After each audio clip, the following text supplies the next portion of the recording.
अस्सलामुअलैकुम my YouTube family. Hopefully सब खैरियत से होंगे। मैं भी बिल्कुल ही खैरियत से हूँ। और आज घर के खाने के मेन्यू में बहुत ही मज़ेदार सर्दियों की सौगात यानी कि गाजर का हलवा बनने वाला है, और वो भी मेरे अंदाज़ में। बनाने का तरीका बहुत ही आसान। मुझे नहीं लगता कि कोई ऐसा इंसान होगा जिसे गाजर का हलवा पसंद नहीं होगा। ये तो हर किसी को बहुत पसंद होता है, मगर जब हम सोचते हैं इसे घर पे बनाएं तो फिर एक चीज़ याद आ जाती है और फिर दिल करता है कि रहने दो। वो काम है गाजर को कद्दूकस करना यानी कि ग्रेट करना। इस काम से सबकी ही जान जाती है। तो आज जो मैं तरीका लेके आई हूँ, इससे आपको गाजर कद्दूकस नहीं करना होगा। आप बस सिंपल जो है बहुत ही आसान तरीके से गाजर का हलवा बिना कद्दूकस किए ग्रेट किए आप बना सकते हैं। बहुत ही आसान तरीके से, कोई आपको मेहनत नहीं करनी पड़ेगी, झटपट आप बना लेंगे। और जब आप ये गाजर का हलवा बनाएंगे तो आपको पता ही नहीं चलेगा कि आपने इसे ग्रेट किए बिना बनाया है। बिल्कुल मुंह में घुल जाने वाला, बिल्कुल माउथ मेल्टिंग आपका ये गाजर का हलवा तैयार होगा। तो बिना किसी इंतज़ार के जल्दी से बढ़ते हैं अपनी इस यम्मी सी रेसिपी की तरफ।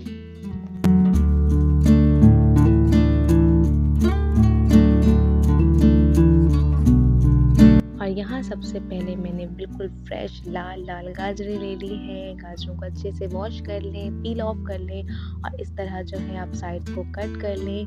और बस अब आपने यहाँ पे और कोई मेहनत नहीं करनी है, यानी हमें इसे ग्रेट नहीं करना है। सिंपली हमने क्या करना है, इसे बड़े बड़े टुकड़ों के कट कर लेना है। ठीक है, रफली कट कर लेना है। कोई आपको नफासत से कटिंग करने की ज़रूरत नहीं है। रफली आप मोटा मोटा काट लें इसे। ठीक है, ग्रेट करने की ज़रूरत नहीं, यानी कद्दूकस करने की ज़रूरत नहीं है।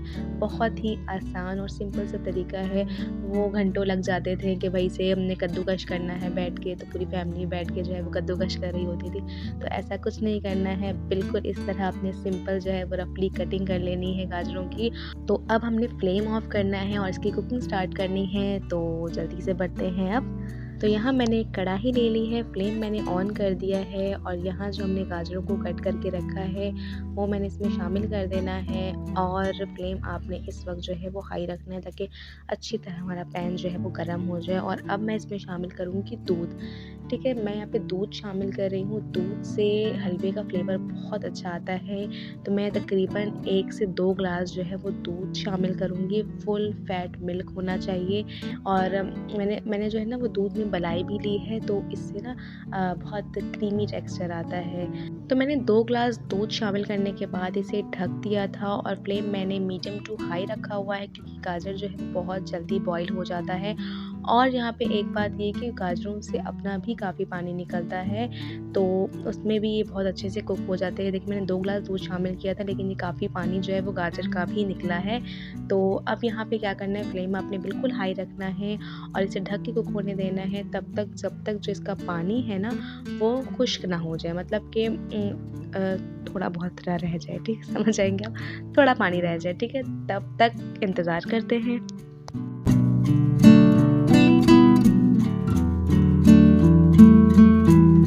तो यहाँ गाजरों को बॉईल होते हुए तकरीबन जो है वो आधा घंटा हो चुका है, और आप देख सकते हैं कि दूध जो है बिल्कुल खुश्क हो चुका है। थोड़ा बहुत रह गया है, और थोड़ा बहुत रखना भी है, क्योंकि ऐसा ना हो कि आप भूल जाएं और ये जलना शुरू हो जाए। तो ये भी ध्यान रखना है आपने। ठीक है, थोड़ा बहुत आप देख रहे हैं यहाँ पे दूध रह गया है, और काफ़ी सारा जो है वो खुश्क हो चुका है, सूख चुका है, और गाजर बहुत अच्छे से यहाँ पे टेंडर हो चुके हैं, गल चुके हैं। अब यहाँ पे इस तरह आपने पोटैटो मैशर ले लेना है, और इस तरह सिंपली आपने इसे मैश करना है बहुत ही आसानी से, क्योंकि बिल्कुल सॉफ्ट हो चुके हैं तो बहुत ही आसानी से ये मैश हो जाएंगे। और आपने इस तरह, अच्छा आपने यहाँ पे ना ये ध्यान रखना है कि आप इसे ग्राइंड नहीं करना है। कुछ लोग अगर ये सोचेंगे इसे हम ग्राइंड कर लें और पेस्ट सा बना लें, तो वो बिल्कुल आपका हलवा ख़राब हो जाएगा। आपने ये गलती बिल्कुल भी नहीं करनी है कि इसे आप जो है ना वो हैंड ग्राइंडर से बिल्कुल आप इसे अगर पीसना चाहें तो ऐसा बिल्कुल भी नहीं करना है। आपने इस तरह मैशर से ही इसे मैश करना है। इस तरह क्या होगा कि बिल्कुल एक टेक्सचर ना वो वाला आएगा जब हम ग्रेट करके बनाते, कद्दूकस करके बनाते हैं ना गाजर का हलवा, बिल्कुल वो टेक्सचर आएगा। तो आपने इसे बिल्कुल पीसना नहीं है, इस तरह मैश करना है। इसमें चंक्स भी रहेंगे, जिस तरह हम कद्दूकस करके बनाते हैं उस तरह ही हलवे का टेक्सचर आएगा। जाएगा। ठीक हो गया? आई होप आपको बहुत अच्छे से समझ में आ गया होगा और आप देख सकते हैं कि यहाँ पे मैंने बहुत अच्छे से मैश कर लिया है और अब तो आप पहचान ही नहीं पाएँगे कि ये हमने ग्रेट किया है या मैश किया है। तो इसी तरह जो है बहुत ही आसान तरीका है। अब आपने यहाँ पे फ्लेम को मीडियम टू हाई रखना है और आपने यहाँ पे अब करनी है हलवे की बहुत ही अच्छे से भुनाई। अब यहाँ पे आपकी थोड़ी-सी मेहनत लगेगी, अब ज़ाहिर-सी बात है ना, वो हर चीज़ बिना मेहनत के थोड़ी हो सकती है। अब वहाँ से अपना टाइम बचाया है आपने, तो अब यहाँ पे थोड़ी मेहनत भी करनी पड़ेगी, तभी तो आपको मज़ेदार सा डिज़र्ट खाने को मिलेगा। तो बस आपने यहाँ पे अब थोड़ी-सी मेहनत करनी है, यानी कि हमने भुनाई करनी है बहुत ही अच्छे से, मीडियम टू हाई फ्लेम रखना है। और अब मैं स्टेज पे इसमें शामिल कर रही हूँ चीनी। मैं यहाँ पे 1/4 कप चीनी शामिल कर रही हूँ। अकॉर्डिंग टू योर टेस्ट, आपको कितना मीठा पसंद है, आप उस हिसाब से इसमें चीनी शामिल करें, ठीक है? एकदम से बहुत ज़्यादा चीनी शामिल ना कर दें, फिर मीठा बहुत हो जाता है और बहुत हैवी लगता है, ठीक है? अगर आपको पसंद है तो आप शामिल करें, नहीं तो मैं आपको सजेस्ट यही करूँगी कि आप जो है वो पहले कम चीनी शामिल करें, बाद में टेस्ट करें। अगर आपको कम लग रहा हो तो फिर मज़ीद शामिल कर दें, ठीक हो गया? अब चीनी शामिल करने के बाद ये थोड़ा फिर लूज़ हो जाता है क्योंकि चीनी अपना पानी छोड़ता है, लेकिन फ्लेम आपने मीडियम टू हाई रखना है।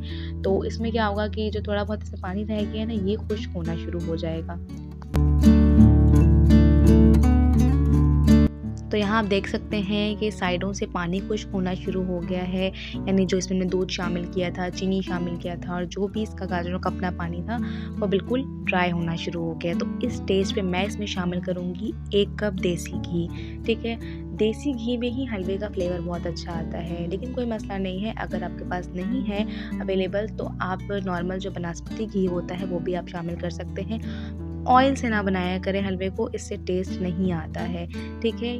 या आप देसी घी से बनाएं, देसी घी से बनाएंगे तो वेल एंड गुड, नहीं तो कोई मसला नहीं है, बनास्पति घी से भी बना सकते हैं, ठीक है? फ्लेवर दोनों से बहुत ही अच्छा आता है। अब आपने यहाँ पे घी मैंने अभी फ़िलहाल 1 कप शामिल किया है, लेकिन मज़ीद मैं इसमें घी और शामिल करूँगी क्योंकि इस हलवे में जो है ना वो घी की मिकदार थोड़ी ज़्यादा लगती है और जितना भी अब घी मैंने डाला है ना, ये आपको नज़र नहीं आएगा क्योंकि अभी हमने इसको भूनते-भूनते मज़ीद घी शामिल करना है, तब तक जब तक इसमें से घी रिलीज़ होना ना शुरू हो जाए। क्योंकि इसकी जो भुनाई हो रही है ना, तो ये घी को अपने अंदर सोखता जा रहा है और ये जब अच्छे से भुन जाएगा तो इसकी पहचान यही होगी कि ये इसके अंदर से जो घी है वो निकलना शुरू हो जाएगा, ठीक हो गया? तो बस आपने यहाँ पे अब चम्मच हिलाते जाना है, छोड़ना नहीं है इसे, यानी कि हर 1-2 मिनट बाद आपने इसे चलाते जाना है, नहीं तो जल जाने का ख़तरा है, ठीक हो गया? तो आपने क्या करना है, यहाँ पे चम्मच चलाते जाना है और मैं देखिए मैंने मज़ीद घी शामिल किया है और इसी तरह मैं थोड़ी-थोड़ी देर बाद जो है वो भूनते हुए घी शामिल करती जाऊँगी और इसे भूनती जाऊँगी। अच्छा, मैंने यहाँ पे 2 किलो गाजरों का इस्तेमाल किया है, ठीक है? तो ये 2 किलो गाजर है, तो आपको मेजरमेंट समझ में अच्छे से आ जाएगी कि 2 किलो गाजर लिया है और 1/4 कप मैंने इसमें चीनी शामिल की, यानी कि, और वो तो आपके टेस्ट पे डिपेंड करता है, आप ज़्यादा मीठा पसंद करते हैं, कम मीठा पसंद करते हैं। और घी जो है मैं आपको लास्ट में बताऊँगी कि मैंने इसमें कितना घी शामिल किया है। तो बस आपने यहाँ अपने सारे काम छोड़ देने हैं और सारा ध्यान इस हलवे पे लगाना है, क्योंकि ये लगना नहीं चाहिए नीचे। आपने यहाँ पे मुसलसल जो है इसकी भुनाई करते जाना है और अगर आप इसे छोड़ेंगे तो ज़ाहिर-सी बात है, क्योंकि अभी इसमें पानी बिल्कुल भी नहीं है, ये नीचे लग सकता है। तो आपने बहुत ही सब्र के साथ जो है वो कुकिंग करनी है, कोई जल्दबाज़ी नहीं कि आपने फ्लेम बिल्कुल हाई कर दिया। इससे क्या होता है कि साइडों से जो है ना वो जलना शुरू हो जाता है हलवा। तो आपने इस चीज़ का ध्यान रखना है, मीडियम टू हाई फ्लेम रखना है और आराम से इसकी भुनाई करें। खुशबू तो बहुत अच्छी आ रही है, लेकिन अभी भी इसमें कसर है, क्योंकि अभी भी इसमें भुनाई सही से होना बाकी है, ठीक हो गया? तो मैं अब इसको मज़ीद जो है वो भूनती जाऊँगी। तकरीबन जो है मुझे अभी इसको भूनते हुए 15 मिनट हो चुके हैं।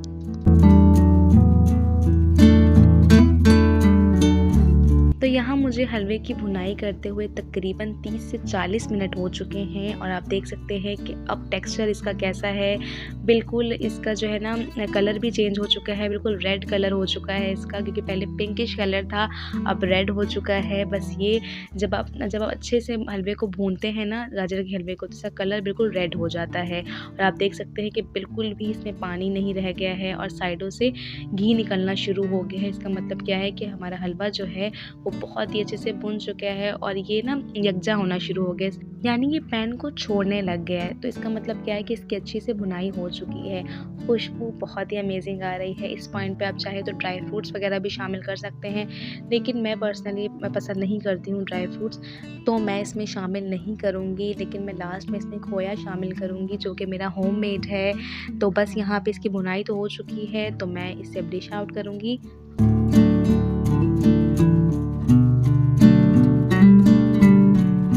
तो यहाँ मैंने हलवे को एक बाउल में निकाल लिया है और आप देख सकते हैं कि साइडों में से किस तरह से घी निकल रहा है। तो बस यहाँ बहुत ही मज़ेदार हलवा बनके तैयार हो चुका है और इसके ऊपर मैं इसको खोए से गार्निश कर रही हूँ। ये मेरा होममेड खोया है। अगर आपको इसकी रेसिपी चाहिए तो आप मुझे कमेंट बॉक्स में लाजमी बताना, तो फिर मैं आपके साथ इस होममेड खोए की रेसिपी लाजमी शेयर करूँगी। और आप देख सकते हैं कि दिखने में कितना ही खूबसूरत लग रहा है। बस आपने भी इस तरह इसे गार्निश करना है। ऊपर आपने खोए से इसे बिल्कुल ढाँप देना है और फिर इसे एंजॉय करना है। तो यहाँ बहुत ही मज़ेदार गर्मा गर्म गाजर का हलवा बनके बिल्कुल तैयार हो चुका है। और आपने देखा कि हमने बिना किसी मेहनत के इसे बनाया है। जो सबसे बड़ा मसला होता था कि हमने कद्दूकश करना है गाजर को, तो इससे आपकी जान अब छूट जाएगी। आप जल्दी से इस रेसिपी को ट्राई करें, मुझे फीडबैक लाजमी दें कि आपको ये आसान सी रेसिपी और बहुत ही मज़ेदार सी रेसिपी कैसी लगी। होपफुली आपको मेरी रेसिपीज़ पसंद आ रही होंगी। अगर आपको मेरी रेसिपीज़ पसंद आ रही हैं तो प्लीज़ मेरे चैनल को लाइक शेयर सब्सक्राइब करना बिल्कुल भी मत भूलना, ताकि इसी तरह की मज़ेदार और घर के खाने की वीडियोज़ मैं आपके लिए लाती रहूँ। तब तक के लिए अपना बहुत सारा ख्याल रखें। अल्लाह हाफिज़।